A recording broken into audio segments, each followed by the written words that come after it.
We begin with breaking news tonight at 9. Police say a man has barricaded himself in a home in Northeast. As you can see, there's a heavy police presence at the scene right now. Good evening and thank you for joining us for the news at 9. I'm Mark Hall, filling in for Chris Flanagan. And I'm Marielle Carbone. Police are at the scene trying to get a man out of a home on Taylor Street and 8th Street. That's about a half a mile away from Catholic University. And our Max Marcilla, he is on the scene right now with the latest. Max, what can you tell us? Well, Marielle, Mark, good evening. I'm going to show you what's going on right now. Step out of the way and give you a glimpse down Taylor Street Northeast. We're here along right now we're at about the 900 block to the 1000 block. The barricade situation is happening about 2 blocks down, but of course this is a scene that is roped off. All we know confirmed from police is that there is an active barricade situation that's been going on for, at this point, nearing 3 hours, and the person they are looking for, person inside, is potentially a possible wanted suspect. What police are telling us now is to spread the word to avoid this area, and there are a number of road closures you need to know about. Taylor Street between 8th and 10th Street is closed. 10th Street and Upshur Street is closed as police continue to try to resolve this active barricade situation peacefully. Again, we do know that police have confirmed to us that it is a possible wanted suspect. We don't know what that person is wanted for, but that's what we know right now, and that it's an active barricade situation with those road closures we just shared with you. So we're going to keep an eye on this, keep a track of what's going on over here in Northeast, and we'll report back to you when we learn more. Guys? All right, thanks, Max. Well, more breaking news over in Fairfax County. Police say a woman was shot and killed by her ex-boyfriend outside her job in Annandale. Now, it happened this afternoon in the parking lot of the Inova Fairfax Medical Center. We're told the woman called police while she was inside her car, telling dispatchers her ex-boyfriend was blocking her from leaving. Shortly after that, she was shot while on the phone with 911. We're told the man drove off, and Prince George's County Police arrested him a short time later. Police have not released the name of the suspect, but say the woman did have a restraining order against him. This is a developing story, and we will pass along any updates as soon as we learn them. And the majority of sorority and fraternity organizations at the University of Maryland College Park are off suspension. That is according to an announcement from the school today. And Marielle, officials say that 5 chapters still remain under investigation, and it all started March 1st when the school announced the suspension as they investigate hazing incidents. And our reporter Yamarisa Say covers Prince George's County for us, and she has the details. Now, despite the news coming on the last day before spring break, several Greek Life members told me off camera that they were excited about the suspension being lifted, and they're hoping everything will go back to normal. Greek Life at the University of Maryland is back. On Friday, the university announced the suspension has now been lifted after 2 weeks. On March 1st, UMD officials announced they were investigating misconduct after reports of unsafe activities. 32 Greek Life organizations could no longer have any social or recruitment activities. The suspension led to 4 of the fraternities filing a lawsuit against the school on Wednesday, alleging the investigation is unlawful. Now, despite the suspension now being lifted, 5 fraternities still remain under investigation. In a statement, the university says it's due to a result of evidence suggesting involvement in hazing or other incidents that threaten the health and safety of our campus community. These chapters will continue to be subject to limited restrictions on their activities while the investigation continues. In addition, individual students will also be referred to the Office of Student Conduct for potential violations of the Code of Student Conduct. Now, there will be a hearing for this investigation on Monday, and the university says they are looking at new strategies to report hazing and also improve communication with their Greek life on campus. Now, we did reach out to several Greek organizations, but did not get a comment just yet. For now, reporting in College Park, Maryland, I'm Yamarisa Say, DC News Now. Yeah, Marie, thank you.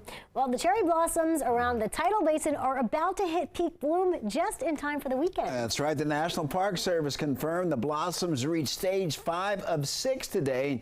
You can see the flowers are already puffy white. Now, the blossoms are scheduled to reach their final stage sometime next week. That is so exciting. And meteorologist David Matson's got the forecast for us. David, is this weekend a good one to see those cherry trees? I think we're going to have some pretty good conditions there. I think the tidal basin is going to be busy, and we have the cherry blossoms blooming. It's St. Patrick's Day weekend. There's a lot happening, so some nice weather would be welcome. Unfortunately, Mother Nature for our Friday has tried to make things a little bit difficult. We had plenty of clouds earlier in the day, but rainfall was not as much of a concern. But here we are just after 9 p.m. and these rain showers, they're stubborn. They're not letting go. And we're watching a line of showers, one of the last lines of rainfall out there, crossing through right through the heart of the district here, right through Fairfax County, across through Oakton, over toward McLean, and just now that rain is entering into D.C. It is raining currently in Silver Spring. Now this will be pretty fast moving, so we'll just get a quick burst of soggy weather in D.C. and then those showers will move on, as overall, yeah, any bit of rain we've had throughout the day has not even really been enough to tip the rain bucket out there. So these showers, they're only going to last a couple more hours and shouldn't be a big time concern, to the point that by the time we get into your Saturday morning, how about starting out with a clear sky? Now, it will be a little chilly, at least until that sun comes up. Temperatures will fall back into the 40s. Even some upper 30s will be out there to start out the day tomorrow. But with this clear sky expected, will we warm things up once again for the first day of the weekend? We'll have a full look at your forecast coming up here in just a bit. All right, we'll look forward to that. Well, tomorrow morning, thousands of runners will lace up their shoes for the Rock and Roll Half Marathon and 5K. The race route starts at the U.S. Capitol, loops around Noma and Mount Vernon Triangle. So there are a ton of road closures, some of them already in effect. If you go to our website, dcnewsnow.com, you'll find a full list of them there. Yeah, well, D.C. police are looking for whoever dumped 2 ATMs in a creek. The machines were found at the Watts Branch Creek in Northeast this morning. Our Randy Bass was there as police pulled them out. D.C. police didn't know these ATMs were here until we called them this morning looking for information after seeing reports on social media. A few minutes after we called, they showed up here at the creek along 46 and Grant Streets and started investigating. Take a look at this video you'll only see here on DC News Now. Our cameras were there as D.C. police sent officers into the water to rig up the 2 machines and pull them out with a tow truck this afternoon. After lifting them up the embankment, officers took the 2 machines away in trucks. Right now, it's not clear how long those ATMs were there or how exactly they got there. It's also not clear if these machines are connected to other recent ATM robberies reported around the DMV. We talked to a man staying in the neighborhood while visiting D.C.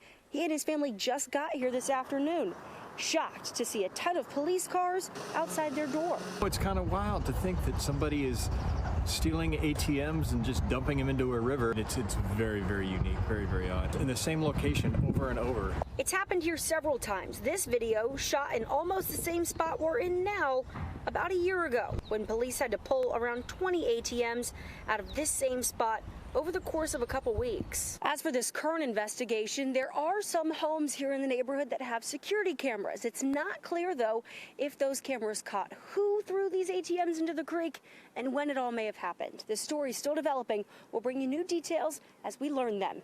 In Northeast, I'm Randy Bass, DC News Now. And a reminder that starting Monday, people who refuse to pay for a Metro ride in D.C. could face a fine of up to $100 or be arrested. Up until now, Metro Transit police officers could only ask someone to pay the fare or leave the station. The update is part of the newly signed Secure D.C. crime bill and only applies to Metro stations in the district. Under the new law, anyone who refuses to provide their true name and address could be arrested and face up to a $100 fine for failing to comply. In Maryland and Virginia, skipping fares already carries a $100 fine. In national news, former President Donald Trump's election interference case in Georgia is now moving forward after a special prosecutor stepped down. The prosecutor, Nathan Wade, used to be romantically involved with his boss. Fulton County DA Fannie Willis hired him for the case. The defense attorneys say that it was a conflict of interest and wanted her removed. But today, a judge ruled that she can stay on the case if Wade withdraws, which he did about an hour later. The judge said it was not a conflict of interest, but called it a tremendous lapse in judgment. Former Vice President Mike Pence says he will not be endorsing Trump in the 2024 election. It doesn't come as a huge surprise. The January 6th insurrection in 2021 caused a rift in their relationship, but Pence says their differences go beyond that day and that he cannot, in good conscience, endorse his former boss. The former VP did not say who he would be voting for instead. Well, Reagan National Airport expected to see 25 million passengers this year. That's 10 million more than it was designed to accommodate. And that's why senators from Virginia and Maryland are pushing back on an approved amendment to add 10 more long-distance flights to the airport. In a letter, Senators Tim Kaine, Mark Warner, Ben Cardin, and Chris Van Hollen say the addition would only increase delays and cancellations. And happening this weekend, St. Patrick's Day is on Sunday, and there is a lot of ways you can celebrate here around the DMV. Here are just a few. Wonder Garden in Noma is doing a weekend-long celebration with green beer, Guinness drafts, special cocktails, and live music through tonight through Sunday. And then there's Ireland at the Wharf. That's also live music and lots of Guinness. It's happening tomorrow from noon to 6. Ireland's Four Courts Pub in Arlington is celebrating today and tomorrow, starting at 8:30 in the morning.